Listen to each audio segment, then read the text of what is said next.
Glissements de terrain, trottoirs effondrés, routes et maisons inondées.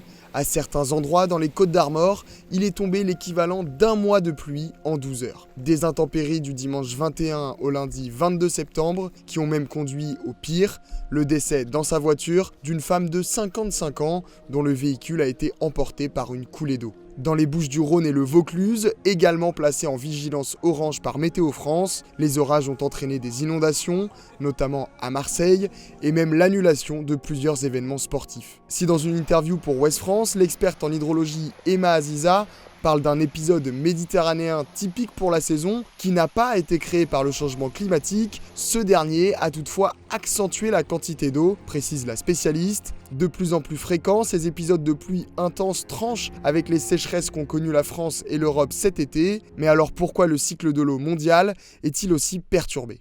Pour comprendre son dérèglement, il faut connaître son fonctionnement. Le cycle de l'eau correspond à l'ensemble des transferts d'eau, qu'elles soient liquides, solides ou gazeuses, entre les réservoirs de notre planète. Sur Terre, ce sont les océans qui stockent le plus d'eau, viennent ensuite les glaciers, les nappes souterraines, les lacs et les cours d'eau, les sols et l'atmosphère. Enfin, le moteur de ce cycle est l'énergie solaire qui, par l'évaporation, entraîne tous les autres échanges. Mais ce cycle naturel est soumis comme tous les autres au changement climatique qui accroît grandement sa variabilité ces dernières années. Dans son rapport annuel sur l'état des ressources en eau, publié jeudi 18 septembre, l'Organisation météorologique mondiale, dépendant de l'ONU, indique clairement que le cycle hydrologique est de plus en plus perturbé et extrême. L'OMM pointe surtout l'augmentation des températures. En 2024, année la plus chaude jamais mesurée, toutes les régions glaciaires du monde ont enregistré des pertes dues à la fonte des glaces. Glaciers lost 450 gigatons. This is the equivalent of a huge block of ice, 7 kilometers height, 7 kilometers wide, and 7 kilometers deep.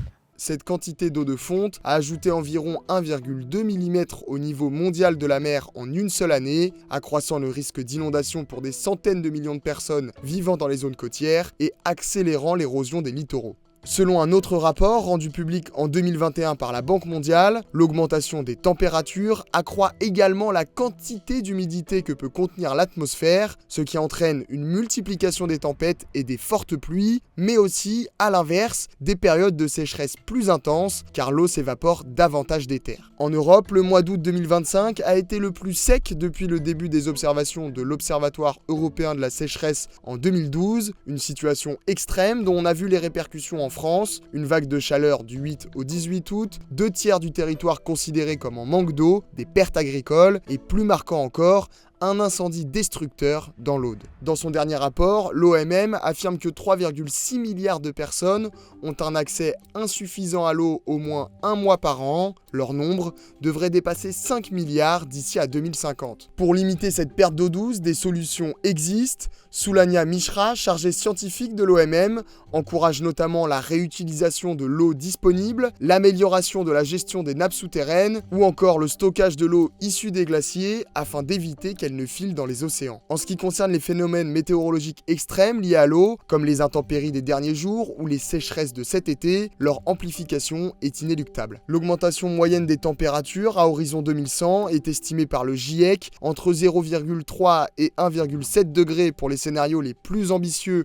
en matière de réduction des émissions de gaz à effet de serre et entre 2,6 et 4,8 degrés pour les scénarios les moins ambitieux. Selon l'institution onusienne, les systèmes d'alerte précoce en cas de risque lié à l'eau réduisent considérablement les catastrophes. D'après elle, un avertissement lancé 24 heures avant l'arrivée d'une tempête peut contribuer à réduire de 30% les dommages qui s'ensuivent. Selon une étude publiée lundi 15 septembre dernier par Cherish Ousmane de l'université de Mannheim en collaboration avec 2 économistes de la Banque centrale européenne, les catastrophes climatiques de l'été 2025 ont causé 43 milliards d'euros de pertes en Europe. Un chiffre qui pourrait tripler d'ici à 2029 et avoir des impacts durables sur l'économie, si ces données couvrent seulement les dommages matériels chiffrés par les réassureurs, sans inclure les conséquences humaines et économiques indirectes. Elles permettent de mettre en lumière l'urgence pour l'Europe d'investir dans la prévention et l'adaptation climatique.